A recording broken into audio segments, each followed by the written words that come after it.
Welcome back to Big Brave Business. I'm your host, Sarah K. Heater. Big Brave Business is a podcast where we challenge the status quo of traditional business practices. So if you're ready to challenge norms, rewrite the rules, and redefine what it means to lead with courage and integrity, then grab a notebook and let's dive in.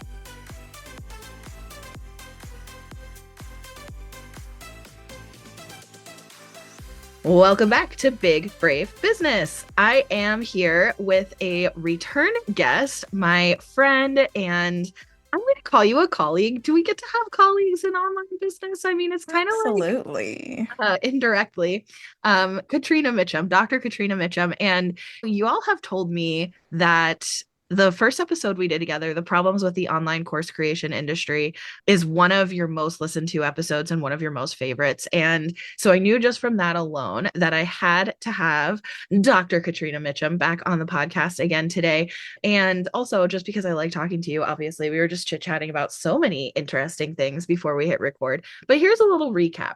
Dr. Catrina Mitchum, founder of Catrina Mitchum Learning Design, has 16 years experience designing and delivering online courses and training inside higher ed. She creates change through learning design support for overwhelmed founders that give a shit about the success of their employees and clients. And she provides that combination of a swift kick and a helping hand to simplify the process, eliminate the overwhelm, and focus on learner success through accessibility and transparency. Welcome back to the podcast. Thanks, Sarah. I'm excited. Excited to be So, back. yeah, thank you. So I was just chatting with you about, okay, what's on your heart that you want to talk about today? And you shared that you've had some transformation in your business and your focus and your life this year. So I'm wondering if you want to just dig right in and tell us a little bit about what does that pivot look like for you? Sure. Yeah, so the pivot has come out of some life stuff because we all have life stuff. And I needed to step away a little bit from the emotional labor of helping people who are just starting out. And so my shift has actually been to helping people who have a course fix that course, right? A lot of what I hear on here, I say here, but read on social media is folks who are like, yeah, I've got this course, but it's not selling, or nobody will leave me a testimonial. I can't get anybody to give me a testimonial, things like that. Or I know in your case, it was, I built it and then I did nothing with it. You are not alone, Sarah. I've come across quite a few people that are like, I did this thing and then I did nothing with it. And so kind of helping revitalize that work and those courses in a way that is accessible and removes boundaries and makes it so that clients can be successful in the course.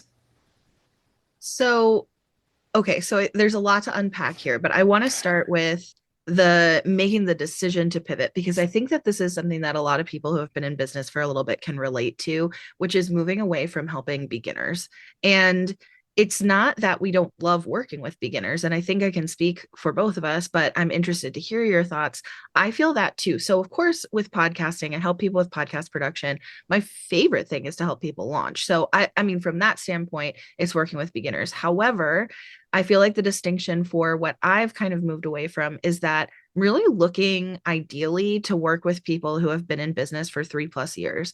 Because otherwise, what happens is, and they're generating revenue, because otherwise, what happens is I end up having to do a lot of business coaching in addition to podcast coaching. And it is a lot more successful for both of us when the people that I work with already know who they want to help, how they want to help them, what helps get their clients results. They're already really experts at that. Whereas when I work with people who are trying to start a business, then it tends to be a lot more of a moving target. And trying to help people hit a moving target is freaking hard. So even when sometimes, if I look back at the history of my company so far, which makes it sound old and it's only 5 years old, but it feels like a lifetime, right? When I think about like some of the people who I was closest to, it's the people that I helped the most, and the people who needed the most help are the people who were starting at the beginning.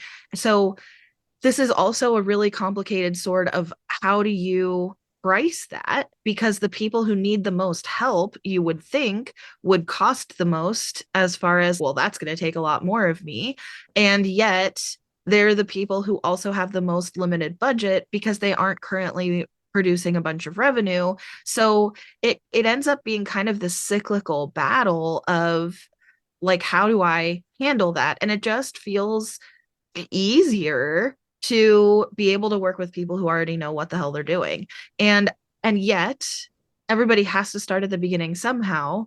And I personally, and I feel like this is true for you too, I have a heart for those people. Now, of course, you mentioned in your case, life is lifing and you don't necessarily always have the bandwidth to support other people. And I think this is really Yeah. fair because when I think about how much I've had to give to some of the people who needed the most from me, it's I don't always have the capacity for that giving. And that's a whole other layer to this as well. That's going to be true for all of us. We all have seasons, ebbs and flows of things where we have more to give and then less available, right? So I think that also does matter. But anyways, I'm just kind of interested to hear. That's sort of my own reflections about what that's looked like for me. And I'm curious what does that bring up for you?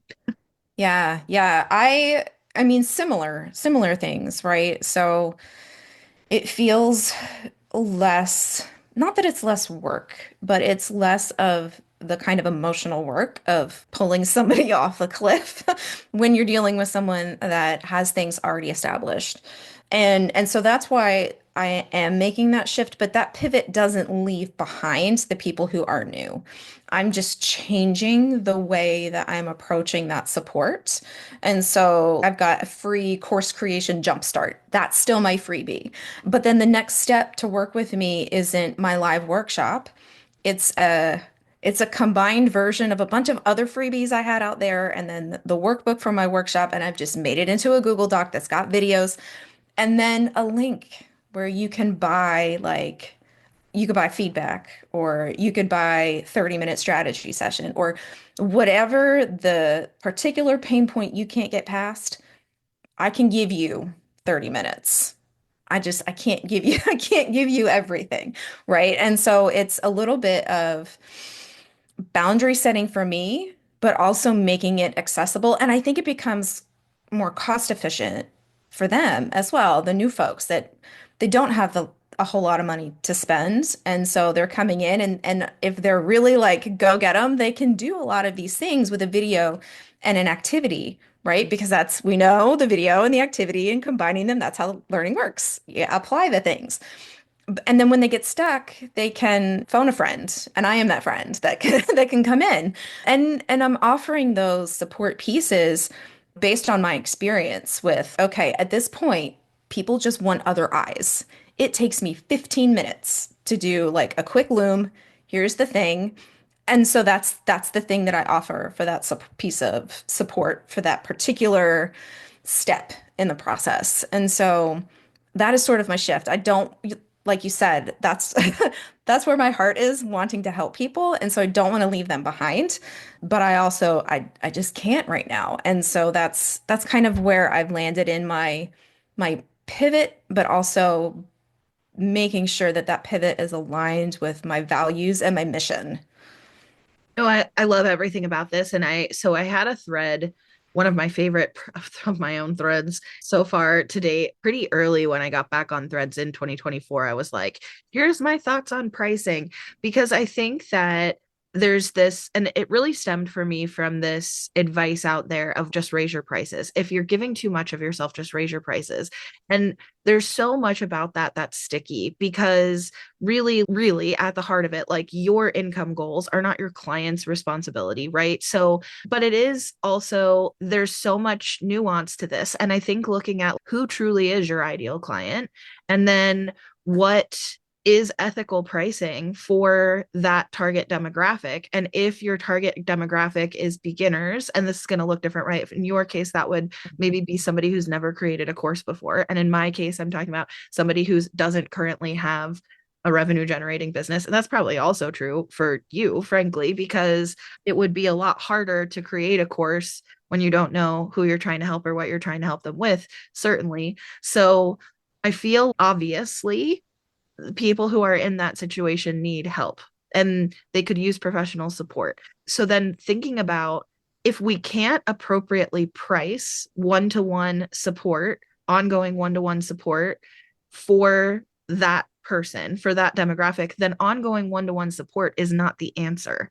The answer is coming up with a different offer that can be appropriate amount of effort and ethical pricing, et cetera, for the person who is at that in that demographic, right?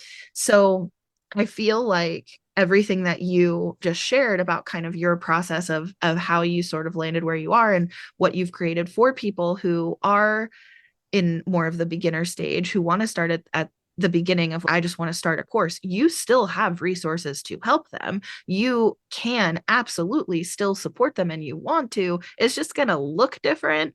And that makes so much sense. And we're doing the same thing at Podfox, where we're kind of cannibalizing a lot of the stuff that was free or low cost. And we're building out, like, actually, going on the record here, a free course for Ooh. people to get going with a DIY podcast. So if you're in that situation where you really need to be scrappier and just do it yourself and you're just trying to get going, so the kind of criteria is, if you have no budget to hire production services, which is fair, if you, it's not cheap, right? Or if you are not currently generating any revenue, or if you are looking to do something that's more of a hobby, or if you, whatever it is, you're not looking to start your podcast for a year, then here's this free option for you. And we've poured a ton of expertise and resources into this. And also, it's not a replacement for production, right? So if you get to the point where you are our ideal client, we would be happy to work with you. And in the Mhm. meantime, we understand that people have to do it scrappy. We've all done it scrappy. We all start there. Yeah. So I hear you about that. I think that that's why we're friends, because what Yeah. your kind of process has been is just perfectly encapsulates like exactly my feelings about it. And I think before we start looking at what does the price point of your offer need to be, it really is so much more nuanced than that, because you really have to dial it back and look at, who are you trying to sell this to? And is this the offer that makes the most sense for them? Yeah. So, in the Yeah. meantime, the offer that you are really focused on that does make sense for someone who has a course, let's talk about that. Sure. So, you mentioned a couple of things already, but I'm curious, what are some of your favorite things to go in and work on and fix in a course that is quote unquote broken or not working? Or like, what's your favorite problem for people to come to you and say, this is what I'm experiencing? Ooh, this is gonna be fun. I really love looking for the course arc.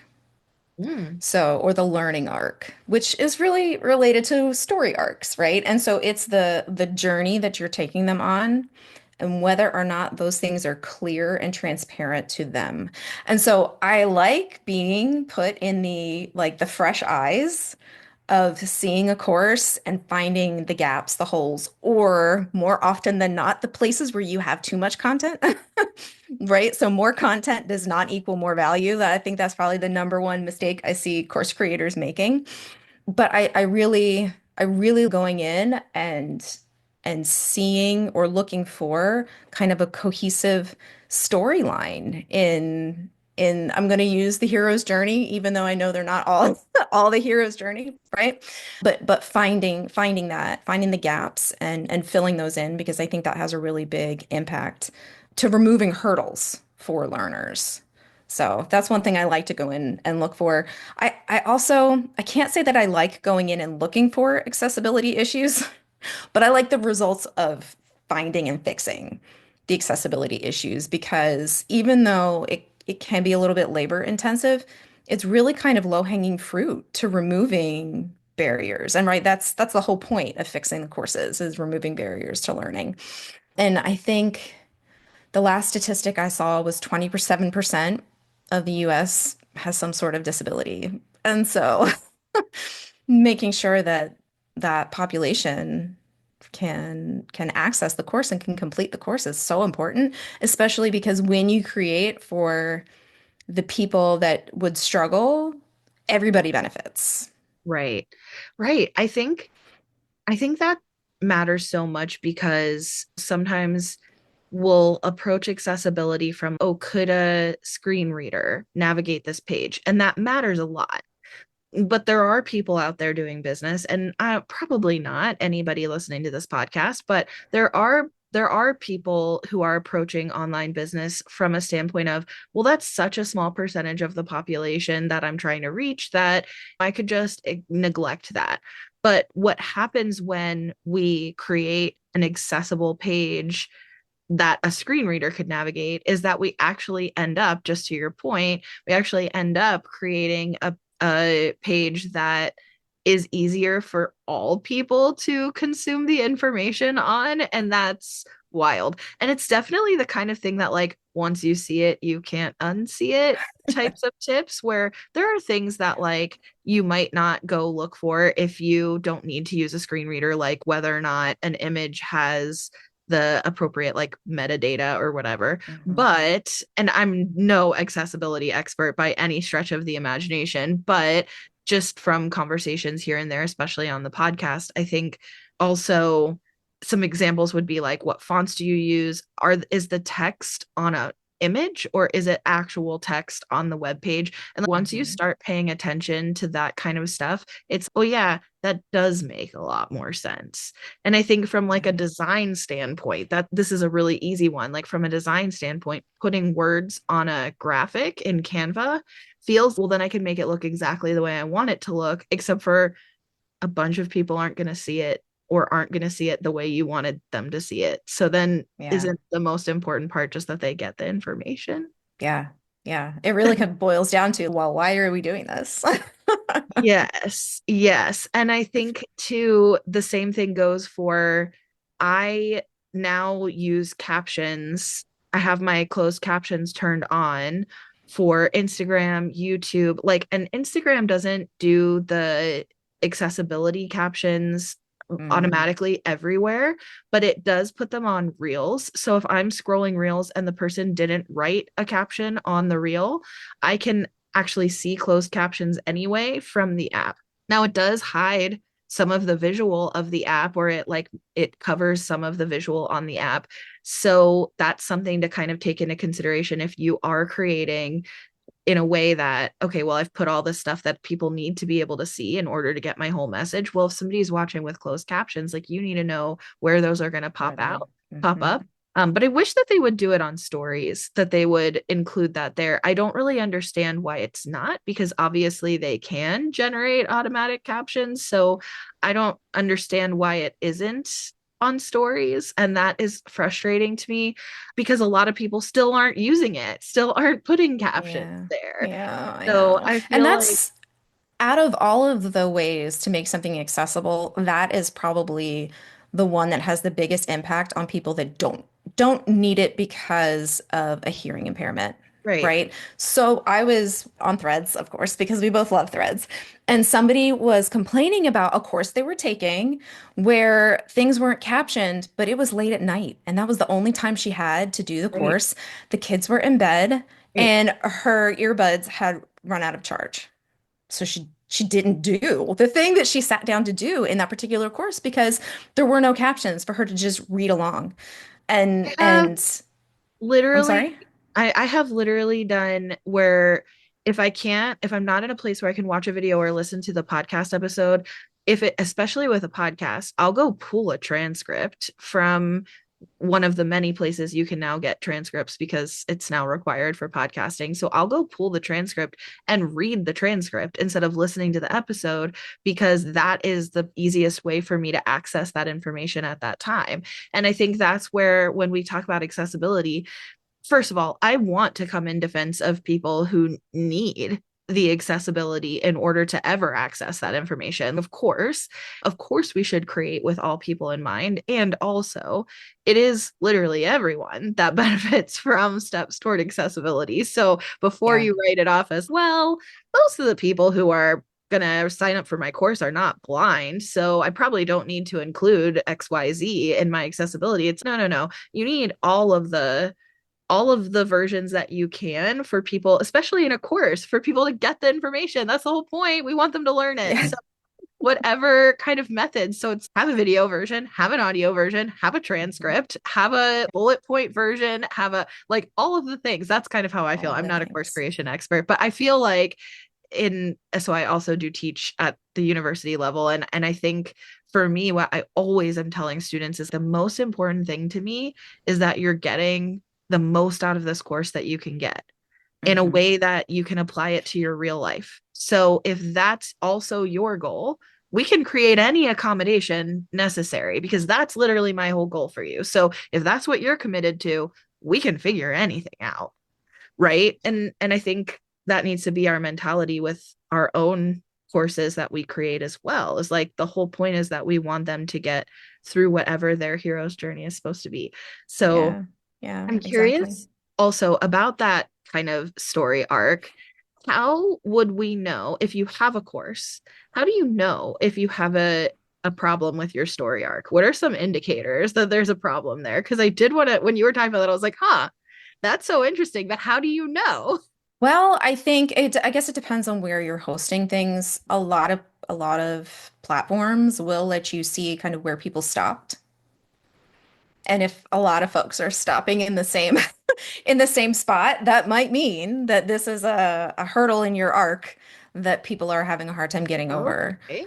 You'll also know most people are creating courses based on experience they have or something they know very deeply, Yeah. right?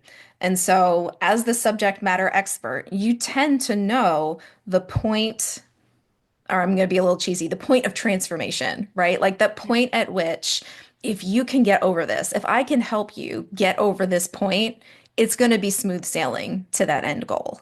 And so that is another way too. And I know that's kind of squishier response than some people might like, but some of it is going to come down to just you knowing your content.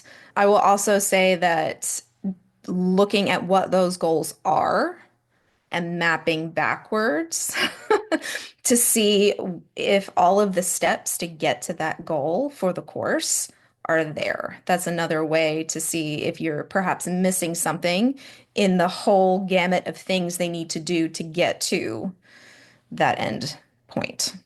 So some of the kind of key indicators then would be if people aren't doing all of the aspects of the course or if they aren't finishing the course. And you had mentioned earlier if they're not giving a testimonial or review, I'm thinking that would also be part of this here because Yeah. or I guess obviously if the review is not glowing, if the review is like acknowledging that they had an issue with something or they couldn't complete everything, Yeah. so I'm curious, like in an effort to make a course accessible, and I was just saying, okay, so then provide it in all the ways, provide all the things, like all the ways people might learn.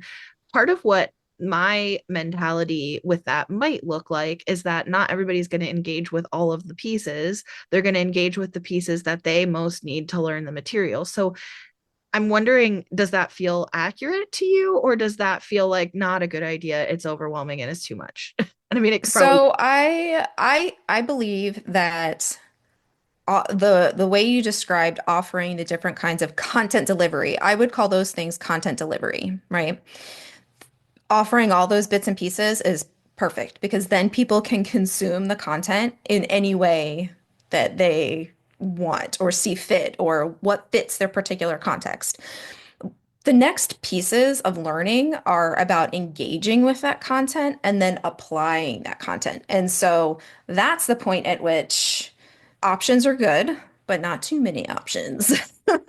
Right? And so that I think that's kind of the difference between what you're saying.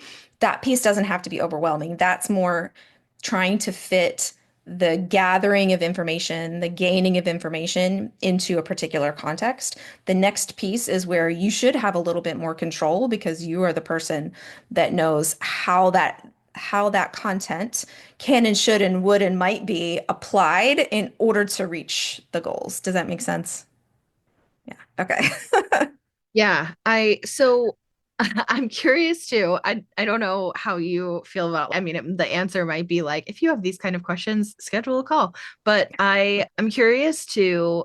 I've seen some discussion about online course creation and this idea of like quote unquote homework or like doing assignments and just in general, like anything that includes creating a PDF that somebody then needs to interact with. Like some people are moving away from that and saying people will download everything you create, but then they don't actually use anything. They don't actually even necessarily look at it. They may not even download it. They think they want it, but then, and that would add value to something like a course or like a bundle or something if they get all of these PDFs, but then they're literally never actually going to use them. So I'm curious, like, about your feelings in, and I know you're very against calling it a course if it's just a series of videos, but I'm curious about when it comes to the implementation part. So we can provide this information gathering, but then when it comes to the applying and implementing parts, what,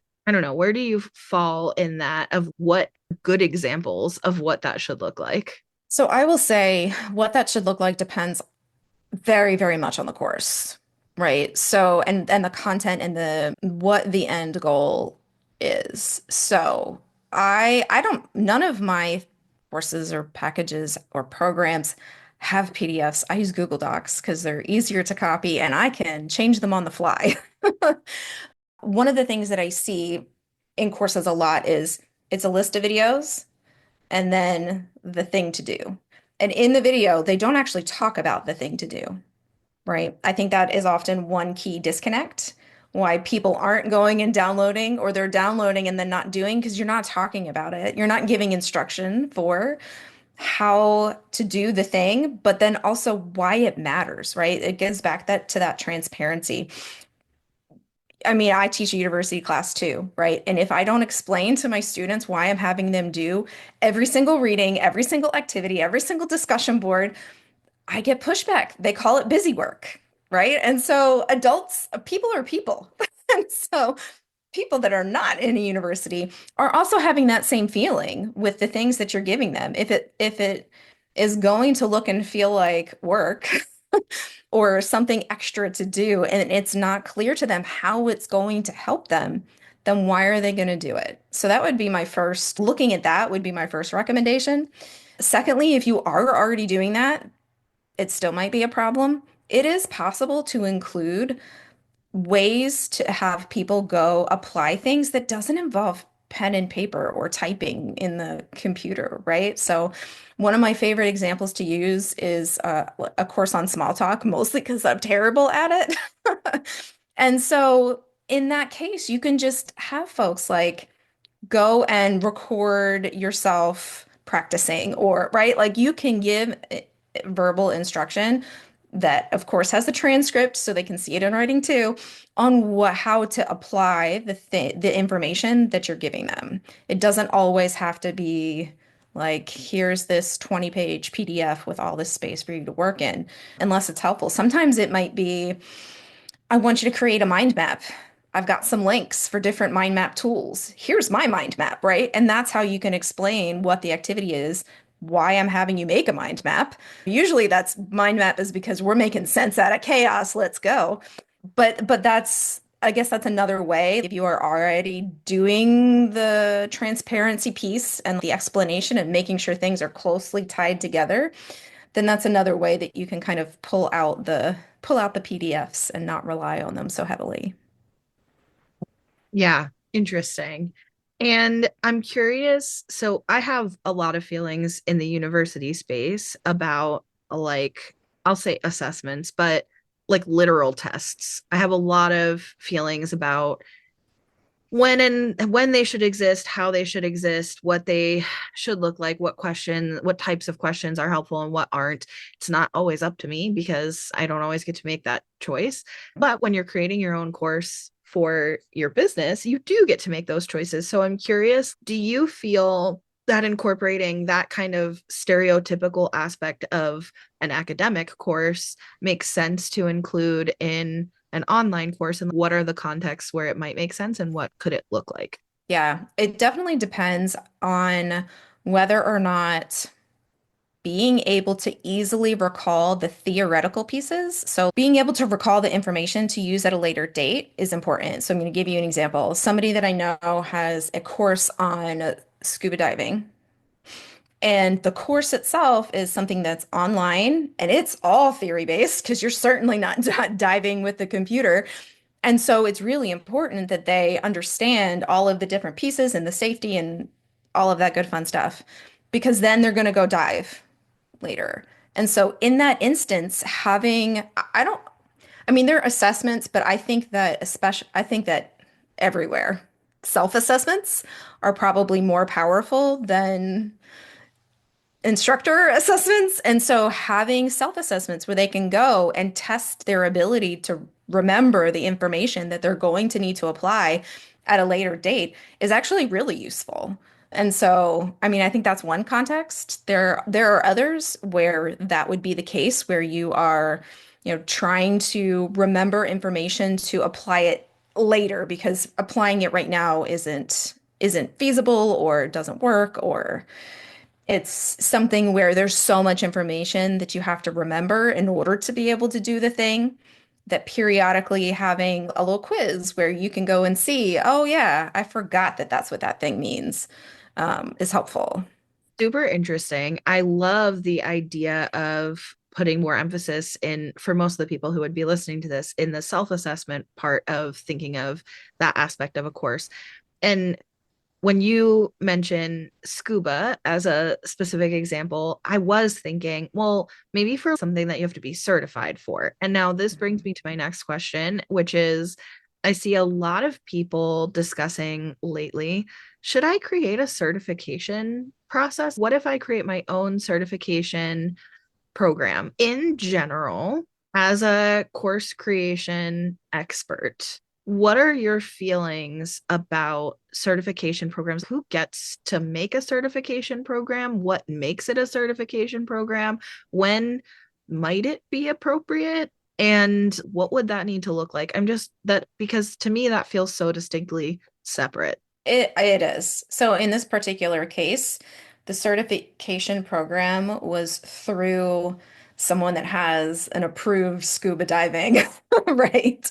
Approved scuba diving program. There are organizations that will approve what you're teaching in the curriculum that you have in order to make it a certified course. And so I don't recommend just going out and throwing the word certified out there unless you have the okay from those particular organizations, because that you start to get into really sticky, icky areas, I think. Well, so I totally agree. That's not a shock. But with something like scuba, there are like governing boards that do regulate scuba for safety, but in a lot of things like coaching, right? Hmm. And coaching is just such a big ambiguous term. And of course, we talk a lot about coaching on this podcast, but Yeah.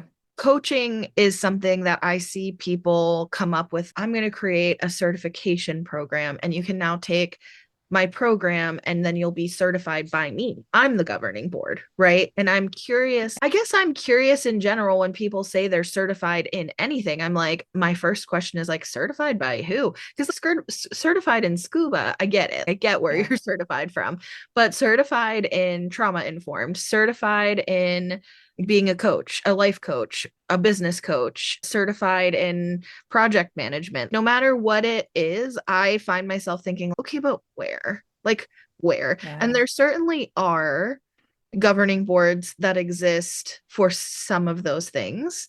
And then there's a lot of stuff that's just been created by people. So if somebody, and I just saw a thread the other day of somebody who posted, they were, and I don't remember what the industry was, but they were thinking of creating a certification program.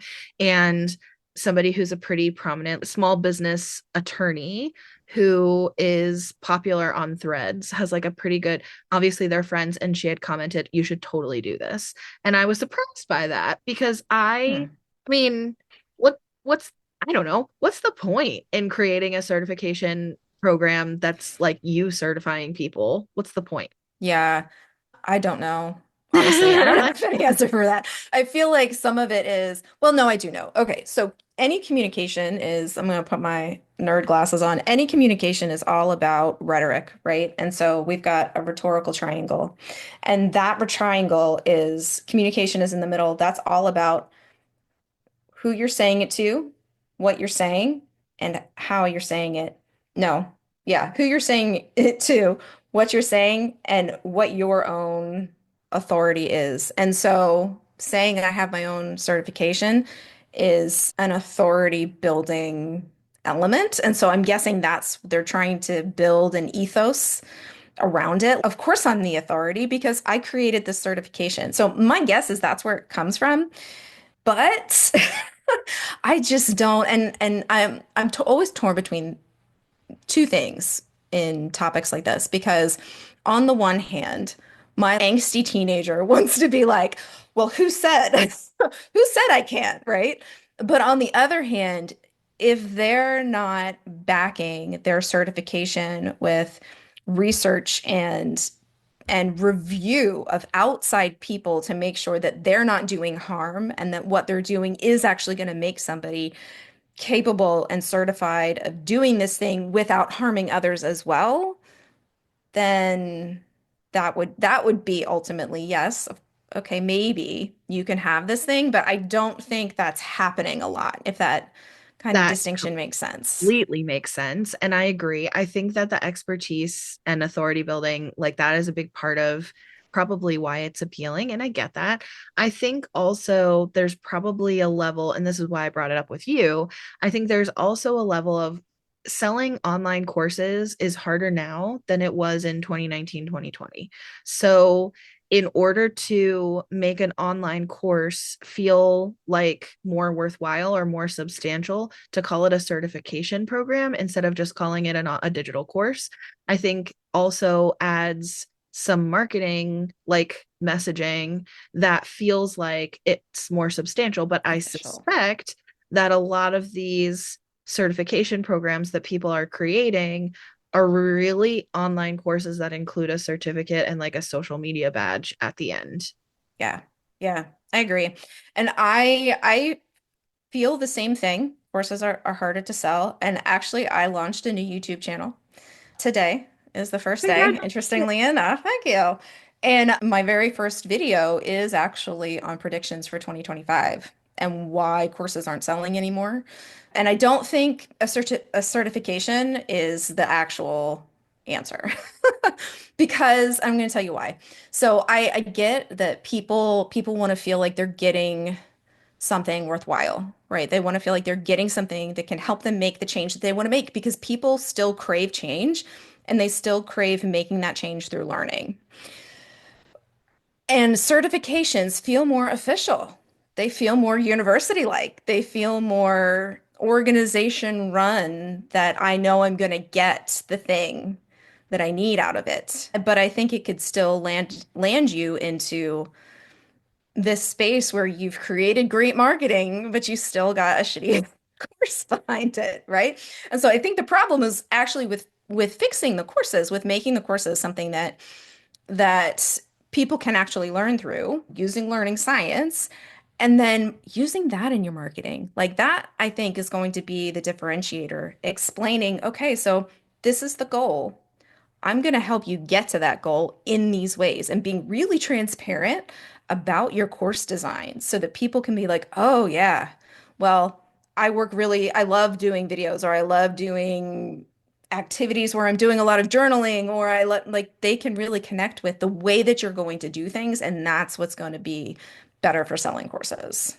And I want to underline here that if someone's thinking about a certification, if this is you, if you've been thinking about it or talking about it, or you've seen a Threads post like I talked about, and you're like, well, should I do that? Then I want to go ahead and acknowledge that you're probably thinking, because I want to help them get actual applicable results that they can then go use, and Yeah. especially in whatever they're doing or however they're working with other people. And so my goal would be that unlike a digital course, the point of this program is that they're going to get results. But what we're saying is you don't have to call it a certification program for that to be true. And we should actually make it a mission that all digital courses help you get results. That's really the big. Ding, ding, ding. So I do have one other thing that I wanted to ask you about, and now it's gone. So I think basically what that means is that when I think of it, you're gonna have to come back on again, and I'll have more course questions for you because I think this is so important and I'm so glad that you are doing YouTube because I think that there's so many people out there who really do have great information and experience to share with other people that could really help them. I don't think that the course creation industry needs to be dead. I think course creating courses as a quote unquote quick fix or a magic bullet to wealth, that part needs to go away because any get rich quick scheme is, but if we aren't thinking of it as a get rich quick scheme, if we're thinking about it as this is a way to channel the power of technology, which going into 2025, that is how this world operates. And so leveraging the power of technology to share information so that everybody is collectively more informed and better educated about the things that they want to learn about is tremendously powerful. But the only way people are going to learn those things is if they can actually engage in the material in a meaningful way where they learn what they were in meaning to learn, right? So I This want, is why we're friends, Sarah. yes, exactly. I want to emphasize too that Katrina mentioned that she started her YouTube channel today. And by the time this episode airs, it will be December, which means that this, first of all, that video that you mentioned will be more timely than ever because we'll literally be going into 2025. And that's what's going to be on everybody's mind at the time that this episode comes out. And in addition, no pressure, but there's also going to be 2 months of content on your YouTube channel that people can go and binge going into 2025 to really get to know you, to really get to know how you do things and your perspective on things, and to help their courses be successful in 2025. And in addition, of course, all of your information, and we'll link your YouTube channel as well, is going to be linked in the show notes for this episode so that you can go connect with Dr. Catrina Mitchum. But I like to always, of course, end these episodes with the same question, which is it could be work related, but it doesn't have to be. What is something that is making you happy right now? Honestly, it's not work related. It's that I took the whole day off on Halloween because I love Halloween. And I'm getting my hair cut and I'm dressing up as a witch and going trick-or-treating with my kids. I love that. I don't currently have Halloween plans, but I have an option for Halloween plans. And also, our neighborhood gets like an insane amount of trick-or-treaters. So we Oh, may just that's fun. hang out here and give out Yeah. candy. But my kids are all over 20. So that's part of, Yeah. I don't think we'll be trick-or-treating, but other people will, and we can give their kids a good experience. So that sounds fun. Okay, I'm going to go with something Halloween related to, which is so funny because, like, at the time this comes out, I'll be like, what? But we're recording this on the 29th. So that's why we're talking about Halloween on October 29th. But anyways, so I got a 5 foot skeleton that's like posable for our front porch. We don't have a lot of decorations for Halloween outside, but well, or inside, but we do have this 5 foot posable skeleton. And my middle stepson has moved back home temporarily with us. And every time he goes to work, his favorite thing is like to repose the skeleton into a new pose. So it's been our fun kind of surprises to see like how has he posed it today. And this is so funny too, because if you have kids, like you so get this. And especially at this time of year, if you celebrate Christmas, there's like kind of that famous thing of when you decorate a Christmas tree with kids and then you like move where they put all the ornaments. So when I first put the skeleton out there, I was very intentional about this is how I want it to be. Like I have decorated my porch now. I have a Halloween wreath and then on the door, and then I have the skeleton and I post the skeleton how I planned for him to be him. Well, it's such a stupid thing, but how I planned for him to be for the duration of the decoration. Like I have now decorated and it's done.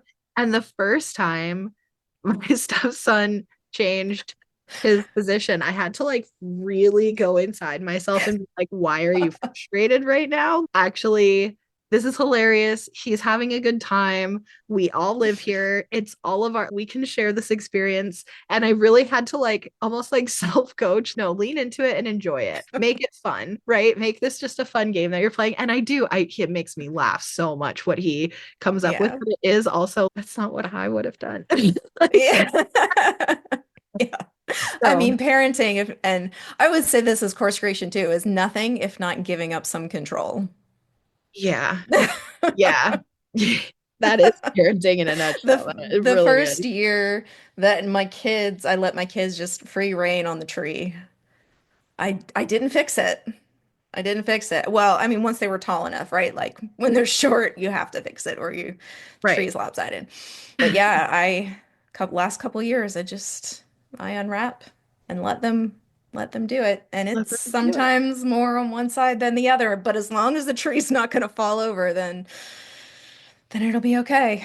Part of the memories, and it's I'm such a big advocate, especially for younger kids. I mean, my kids are adults, so of course I think adults should have autonomy, but I'm such an advocate for child-led experiences, child-led learning. And I think, what does it affect? It doesn't. So let them, but for them it does, right? Like Yeah. developmentally it is such a big deal for them to get to have autonomy and decision making. And I think Hmm. truly, this is a whole soapbox, and I won't go too far down this rabbit hole, I promise. This is my other podcast because this is what we talk about on my Troop Leader podcast.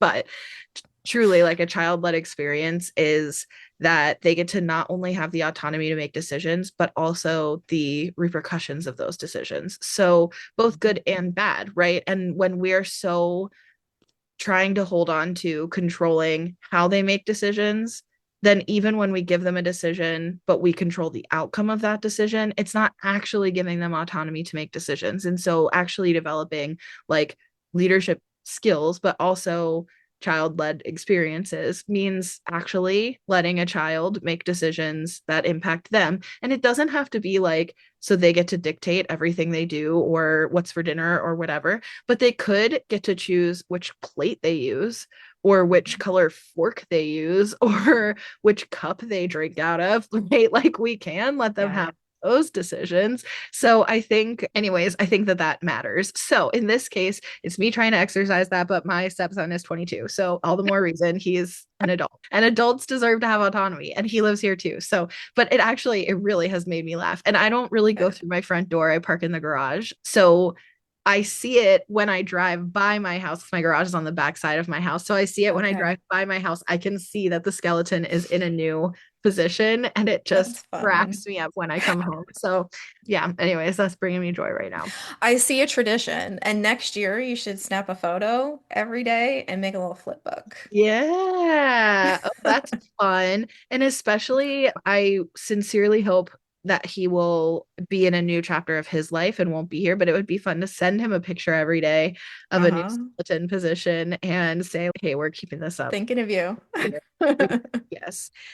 I love that. Okay. Thank you so much for your time, as always. And of course, you'll be back and Of course. we'll keep having more conversations about business and courses and ethics and pricing and all of the things, because that's what we do in our friendship and on this podcast. So there you go. Absolutely.